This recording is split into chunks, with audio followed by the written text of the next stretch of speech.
Desta. Oh iya.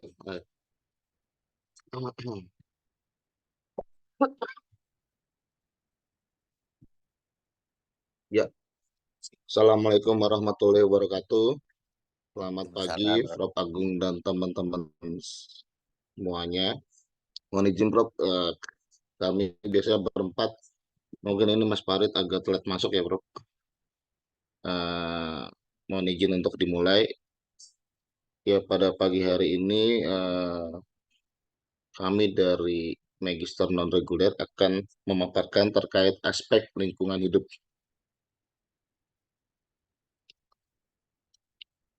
Mungkin boleh dilanjut, Bang Desta. Ya, eh, di dalam aspek lingkungan hidup, di situ akan kita bahas empat agenda, Prof. Yang pertama itu terkait pengertian lingkungan hidup, yang kedua itu rona lingkungan hidup, yang ketiga itu analisis dampak lingkungan dan penyusunannya, yang keempat itu ruang lingkup studinya. Eh, yang pertama itu terkait yang pertama itu terkait pengertian lingkungan hidup. Jadi lingkungan hidup itu merupakan semua benda, daya, dan kondisi yang ada dalam suatu tempat dan juga dapat mempengaruhi kehidupan manusia dan makhluk hidup lainnya.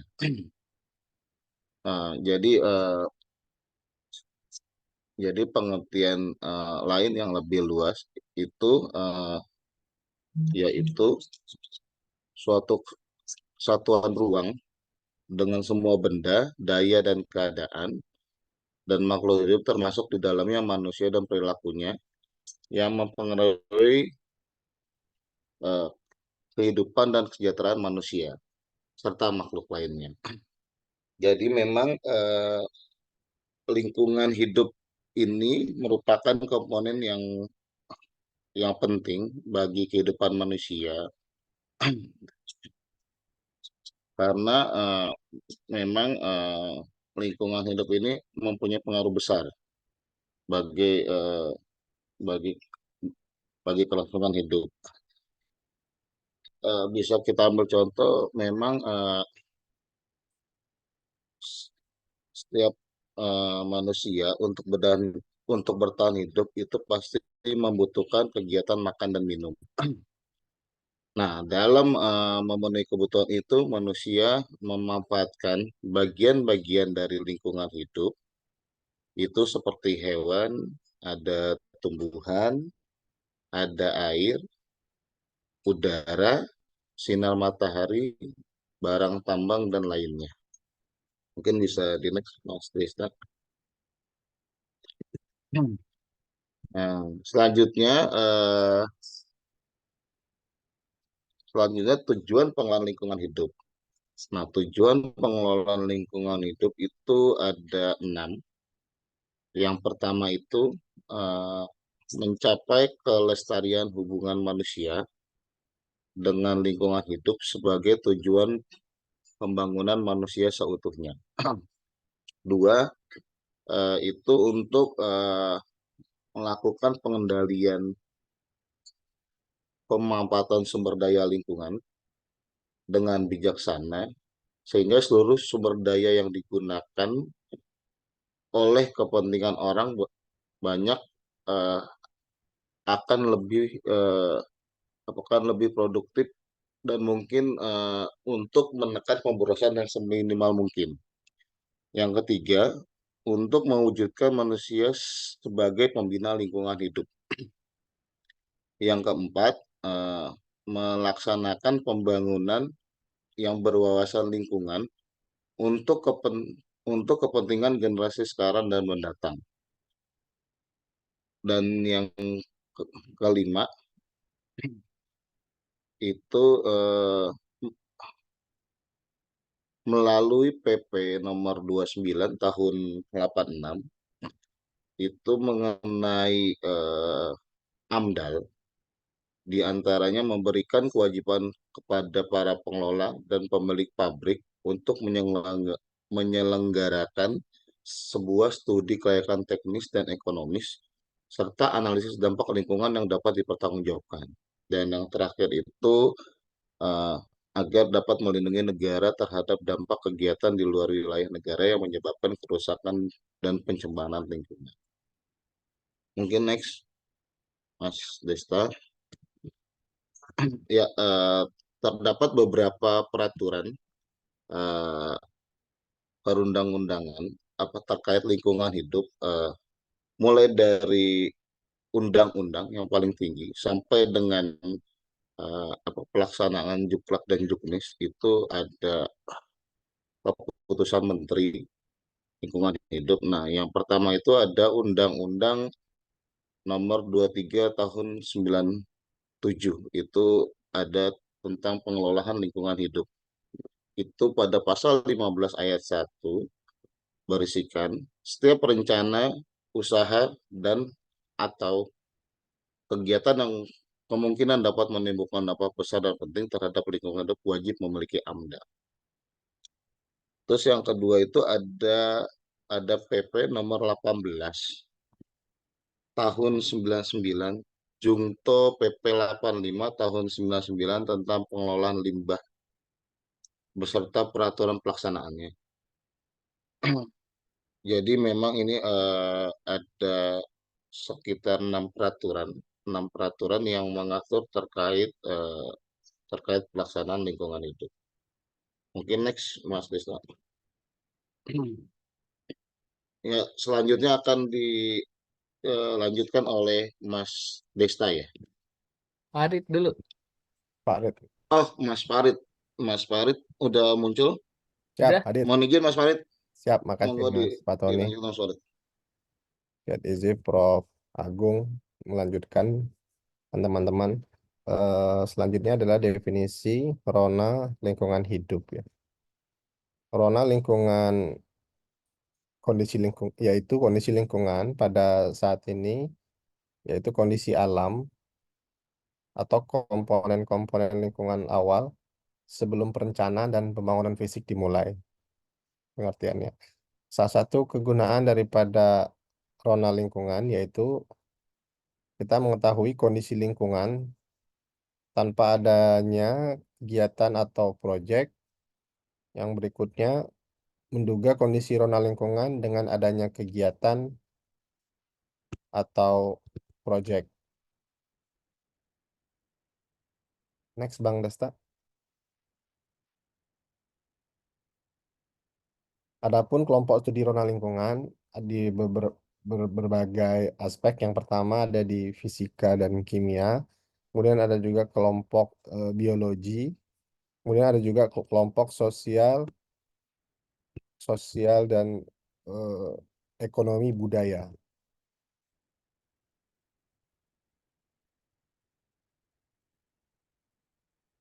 Oke, next, Bang. Kemudian pendekatan penanganan dampak lingkungan. Ini ada dua kelompok. Yang pertama perencanaan pembangunan sama pelaksanaan pembangunan. Pada perencanaan pembangunan itu ada rencana tata ruang, kemudian ada penyusunan baku mutu sama ada perkiraan dampak AMDAL ataupun UKL. Selanjutnya setelah direncanakan ada tahapan proses pelaksanaan pembangunan yang mana pada saat proses pembangunan itu ada pengendalian dan pemanfaatan ruang. Kemudian ada baku mutu RKL atau RPL, serta ada pemantauan penegakan hukum. Next, Bang. Instrumen untuk melakukan pemantauan. Pengendalian pencemaran air sesuai PP nomor 82 tahun 2001 ataupun Kepmen nomor 51 tahun 1995. Instrumen membahas terkait pengendalian pencemaran air. Kemudian terkait peraturan perusahaan peraturan yang mengatur tentang pengendalian pencemaran udara ada pada PP nomor 41 tahun 1999, yaitu tentang pengendalian pencemaran udara.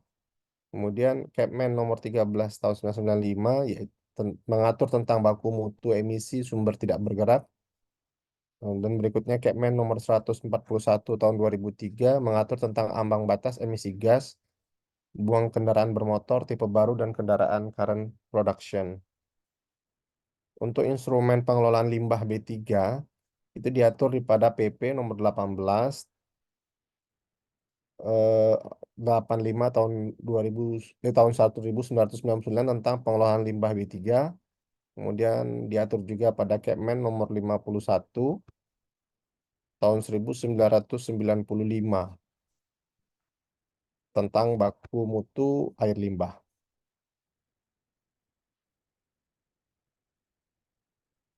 Next, Bang. Oke, selanjutnya ini akan dilanjutkan oleh Bang Desta. Pada Bang Siap. Desta yang dipersilakan. Terima kasih Mas Farid dan Mas Fatoni. Izin Pak Agung, setelah kita tadi mengetahui apa itu tentang lingkungan hidup, lalu ada Rona lingkungan hidup, dan kita dalam studi kelayakan bisnis ini diwajibkan untuk melakukan AMDAL. AMDAL itu adalah analisis mengenai dampak lingkungan. AMDAL sendiri ini lahir awalnya di Amerika Serikat, yaitu tahun 69. Nah, awalnya itu berbagai pihak dirasakan bahwa AMDAL ini mampu untuk menghindari kerusakan lingkungan yang dilakukan oleh manusia. Sementara itu di Indonesia sendiri AMDAL itu muncul di tahun 82 dengan diundang-undangkannya tentang ketentuan pokok AMDAL. Nah, jadi AMDAL itu secara definisi adalah kajian mengenai dampak besar dan penting dalam suatu usaha yang kita buat atau sudah direncanakan pada lingkungan hidup yang diperlukan bagi proses pengambilan keputusan tentang penyelenggaraan usaha dan atau kegiatan. Jadi sebelum kita melakukan bisnis, kita diwajibkan untuk melakukan AMDAL. Terkait dengan UKL dan UPL. UKL itu adalah upaya pengelolaan lingkungan hidup dan UPL itu upaya pemantauan lingkungan hidup. Adalah suatu upaya yang dilakukan oleh perusahaan atau calon pebisnis dalam pengelolaan dan pemantauan lingkungan hidup dilakukan oleh penanggung jawab usaha dan atau kegiatan yang wajib melakukan AMDAL. Jadi di saat ini untuk yang melakukan AMDAL ini yaitu direksi ya. Nah, jadi dalam melakukan AMDAL ini kita mengenal istilah RKL. RKL itu adalah rencana pengelolaan lingkungan hidup. Upaya untuk penanganan dampak terhadap lingkungan hidup yang ditimbulkan akibat dari rencana usaha atau kegiatan. Ini di sini terdapat hubungan antara RKL dan RPL. Itu bersifat dinamis. Sementara itu RPL itu upaya untuk pemantauan komponen lingkungan hidup yang terkena dampak akibat dari rencana usaha atau kegiatan. Jadi RKL itu awalnya upaya yang dilakukan, lalu sementara RPL itu adalah pemantauannya. Kita lanjut. Di sini ada tujuan dilakukan AMDAL. AMDAL itu sebagaimana kita ketahui dalam undang-undang digunakan untuk menghindari dampak. Jadi yang pertama, apakah proyek itu dibutuhkan atau tidak? Lalu apakah proyek itu harus dilaksanakan saat ini? Misalnya contoh pembangunan yang di depan kampus itu ada pembangunan LRT. Nah, di situ perlu dilakukan AMDAL. Jadi apakah proyek ini benar-benar harus dilaksanakan saat ini? Lalu apakah ada alternatif lokasi lain untuk melakukan pembangunan proyek tersebut? Nah, jadi prioritasnya itu tinggi atau rendah. Lalu tujuan AMDAL yang kedua yaitu meminimalisasi dampak. Jadi walaupun sudah dilakukan, para pengusaha juga lakukan meminimalisasi dampak. Jadi dengan mengurangi skala barang-barang yang digunakan atau besaran atau ukuran. Lalu ada untuk membuat alternatif proses desain bahan baku dan bahan bantu. Pada saat ini sudah kita ketahui bahwa banyak produk-produk yang green, jadi kayak cat seperti itu, ada yang green product. Jadi kita gunakan yang ramah lingkungan. Lalu dengan melakukan mitigasi atau kompensasi dampak. Jadi memberikan kompensasi atau ganti rugi ini perlu dilakukan oleh para pengusaha dalam melakukan kegiatan usahanya. Contohnya ada pengembangan bank mitigasi. Lanjut, prinsip-prinsip AMDAL. Jadi AMDAL ini memiliki prinsip. Yang pertama itu lokasi AMDAL harus mengikuti rencana tata ruang dan tata wilayah. Ini berada di gubernur tingkatannya. Jadi sebelum melakukan AMDAL ini kita harus lihat apakah sudah sesuai dengan tata ruang dan tata wilayah master plan yang ada di provinsi tersebut. Lalu yang kedua itu AMDAL merupakan bagian integral dari studi kelayakan kegiatan pembangunan. Jadi dalam studi kelayakan kegiatan pembangunan diperlukan yang namanya AMDAL. Lalu AMDAL juga bertujuan untuk menjaga keserasian hubungan antara berbagai kegiatan agar dampak dapat diperkirakan sejak awal sampai perencanaan. Lalu ada AMDAL berfokus sebagai analisis. Yang pertama untuk menganalisis potensi masalah.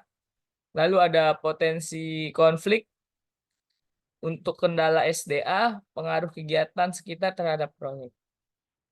Dengan adanya AMDAL ini, pemerkasa atau pebisnis dapat menjamin bahwa proyeknya bermanfaat bagi masyarakat, aman terhadap lingkungan. Jadi harus memperhatikan lingkungan sekitar. Selanjutnya itu ada fungsi AMDAL. AMDAL itu berfungsi untuk pemerintah sebagai masukan dalam pengambilan keputusan. Lalu ada memberikan pedoman upaya pencegahan, pengendalian, dan pemantauan dampak lingkungan hidup. Memberikan informasi, data, dan perencanaan pembangunan seperti suatu wilayah.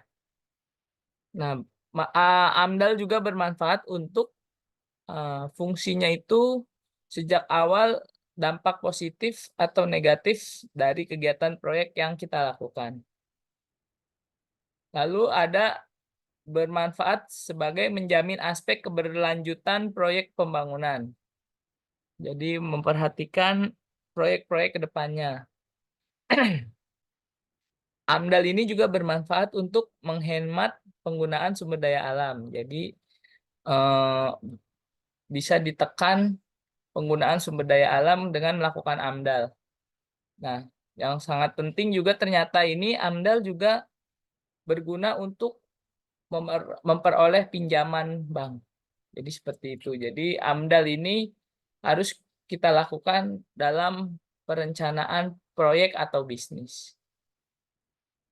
Selanjutnya itu prosedur AMDAL yang akan dijelaskan oleh Pak Elpani. Silakan Pak Elpani. Ya, terima kasih Pak Desta. Mohon izin Prof untuk melanjutkan ini terkait dengan prosedur pengajuan AMDAL. Jadi berdasarkan hasil telusuran kami di website di internet, secara garis besar itu proses AMDAL itu dapat kami kategorikan menjadi 6 bagian. Yang pertama itu proses pengumuman, adalah merupakan proses yang diwajibkan untuk membuat AMDAL yang dimana di dalamnya mencakup tentang adanya kegiatan yang akan dilakukan di suatu kawasan. Yang kedua ada proses pelingkupan, scoping, yang ketiga ada proses KA andal. KA andal itu merupakan kerangka acuan dan analisis dampak lingkungan. Yang keempat itu ada penyusunan dan pendirian andal RKL dan RPL. Yang kelima ada persetujuan kelayakan lingkungan, dan terakhir itu ada yang kelima itu ada penilaian andal RKKL dan RPL, dan terakhir ada persetujuan kelayakan lingkungan. Jadi secara detail yang dapat kami jelaskan yaitu pertama itu rencana kegiatan dari Pemrakasa, yang artinya Pemrakasa di sini adalah badan usaha yang melakukan proyek tersebut, atau juga dia bisa juga diwakilkan melalui eh, konsultan jasa penyusunan andal. Selanjutnya dari rencana yang disampaikan tersebut diteliti, akan dilakukan proses penapisan yang dalam artian ini penapisan maksudnya seleksi. Apakah ini dampak proyek itu dampaknya penting atau tidak tidak penting. Jadi kalau dia nanti penting, maka dia mempersyaratkan AMDAL. Kalau dia tidak penting, nanti di AMDAL tidak diperlukan, tapi dia tetap apa, eh, tetap melihat apakah ini berdampak apa nama yang akan nanti diatur melalui maksudnya peraturan kepala daerah masing-masing. Kalau dia di Kota Madia, wali kota, di tingkat provinsi nanti akan dikeluarkan oleh gubernur. Eh, Melanjutkan yang kalau di AMDAL yang dipersyaratkan nanti akan eh, dilakukan pemberitahuan rencana nanti di AMDAL itu akan disampaikan kepada Sekretaris Komisi Pemilihan AMDAL Pusat mengenai rencana studi AMDAL. Setelah itu dilanjutkan dengan pengumuman rencana kegiatan dan konsultasi masyarakat. Setelah itu dilakukan penyusunan kerangka acuan andal. Kerangka acuan andal ini eh, merupakan gambaran kalau bisa dibilang gambaran umum lah mengenai dampak apa metode yang akan dilakukan untuk eh, penelitian terhadap efek lingkungan yang akan berdampak terhadap proyek yang dilaksanakan. Jadi hanya gambar umum aja. Selanjutnya nanti dinilai eh, kerangka acuan andal itu oleh komisi AMDAL, komisi yang dibentuk bisa dari gubernur, menteri KLHK, ataupun juga pemerintah tingkat dua berdasarkan kewenangannya. Selanjutnya eh, setelah dilakukan penilaian setelah dilakukan dirasa layak, maka nanti akan dilakukan penyusunan dokumen AMDAL. AMDAL, RKL, dan RPL ini merupakan dokumen-dokumen AMDAL. Selanjutnya nanti dilakukan penilaian terhadap ketiga dokumen itu. Nanti setelah kalau dia layak untuk dilanjutkan proyek itu, maka akan diterbitkan surat keputusan kelayakan lingkungan, bisa Menteri Lingkungan Hidup dan Kehutanan, Gubernur, Bupati, dan Wali Kota. Kalau dia tidak layak, nanti akan diterbitkan juga SK tidak layak dari eh, Menteri Lingkungan Hidup, Gubernur, Bupati, ataupun mungkin Wali Kota. Begitu juga tadi yang AMDAL yang tidak diperlukan.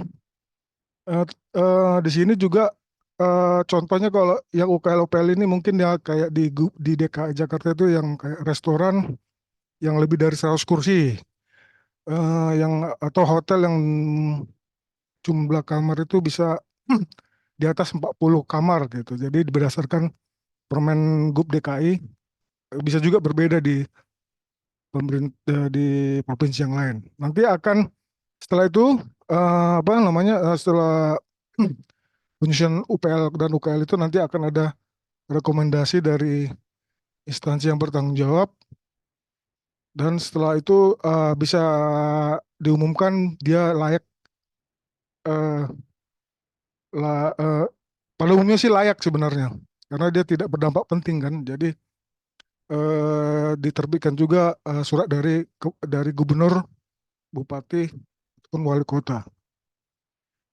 Nah, lanjut Pak Desta.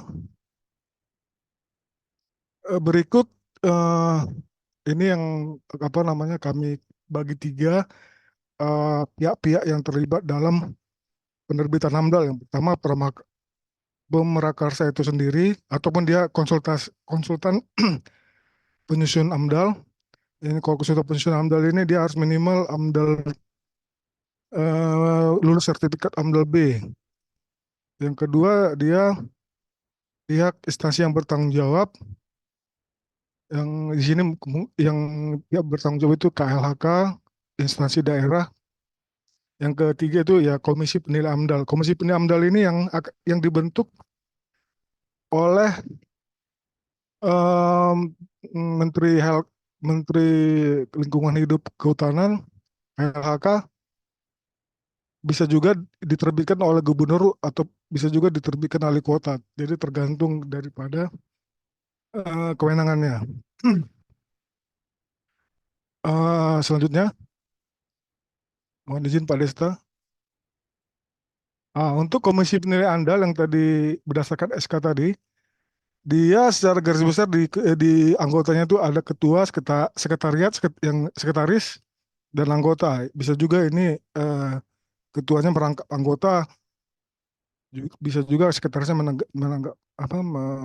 merangkap jadi anggota. Jadi pada pada pada umumnya ada tiga ini di dalam itu.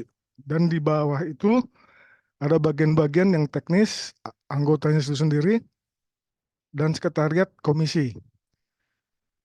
Kalau dia di tim teknis ini terdiri dari instansi Kementerian Lingkungan Hidup, Kehutanan, dan instansi pengelola lingkungan hidup di daerah, dinas-dinas provinsi, ataupun dinas-dinas kabupaten. Yang kedua, sektor-sektor terkait. Yang ketiga mungkin di sini, yang ketiga ini pakar, bisa juga bisa dibilang ahli dalam lingkungan hidup seperti dosen. Yang untuk anggota, untuk sekretariat ini diisi oleh Kementerian Lingkungan Hidup dan atau instansi lingkungan daerah. Untuk anggotanya sendiri, masyarakat dilibatkan karena untuk masyarakat yang terkena dampak positif dan negatif terus dilibatkan, dan yang tidak lupa juga melibatkan lembaga sosial masyarakat dan organisasi lingkungan. Selanjutnya, Pak Risma, mohon izin. Ya, ini yang selanjutnya ini terkait dengan yang partisipasi masyarakat, keterlibatannya di dalam penyusunan AMDAL. Jadi di dalam peraturan kepala ya keputusan Kepala Bapedal 08/2000, di sini seperti tadi dijelaskan di awal, tadi ada 6 proses penapisan seleksi. Pengumuman itu tidak melibatkan masyarakat. Nah, dilibatkan itu pada saat pelingkupan, scoping lingkungan yang akan dilakukan kajian. Ya, di sini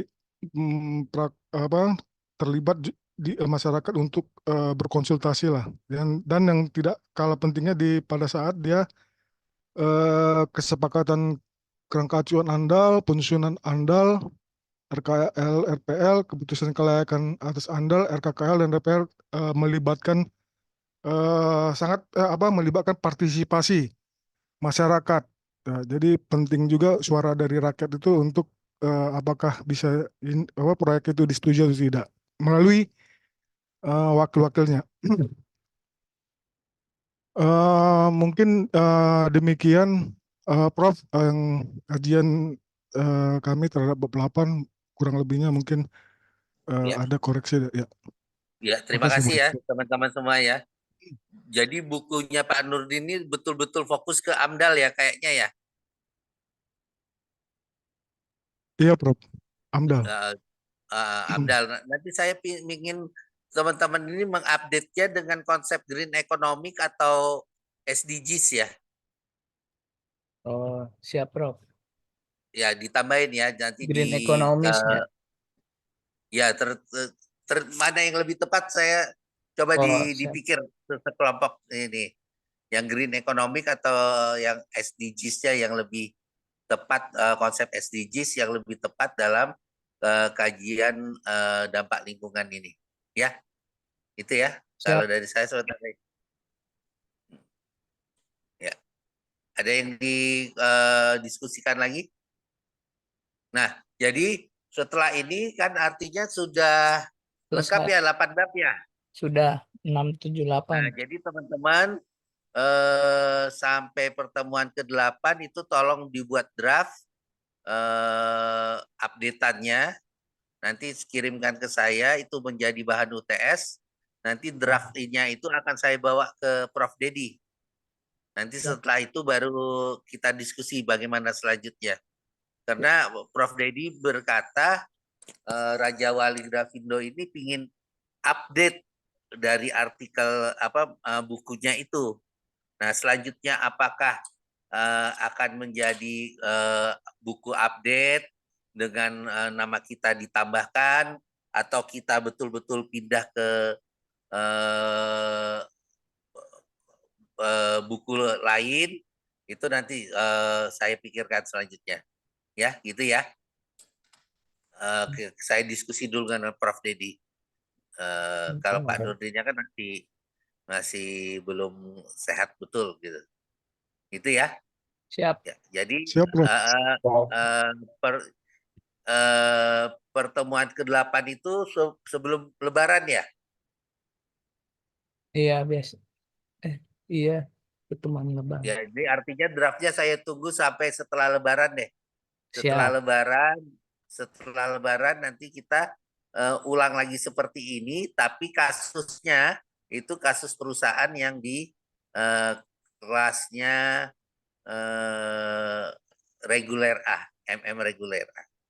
Nanti teman-teman mencoba membuat analisis lingkungan sama yang 7 tadi kemarin apa? Aspek apa yang 7? Ekonomi. Aspek ekonomiknya Ekonomi untuk dan perusahaan sosial. itu. Ya. Siap. Jadi begitu ya. Oke, siap, Prof. Oke, ya udah. Artinya kita kelas selesai. Siap, terima Ketemu lagi kasih. setelah Lebaran ya. Siap, makasih, Prof. Terima kasih, Prof. Terima kasih, Prof. Sehat Yo, selalu, Prof. Assalamualaikum. Waalaikumsalam, izin. Selamat Salam.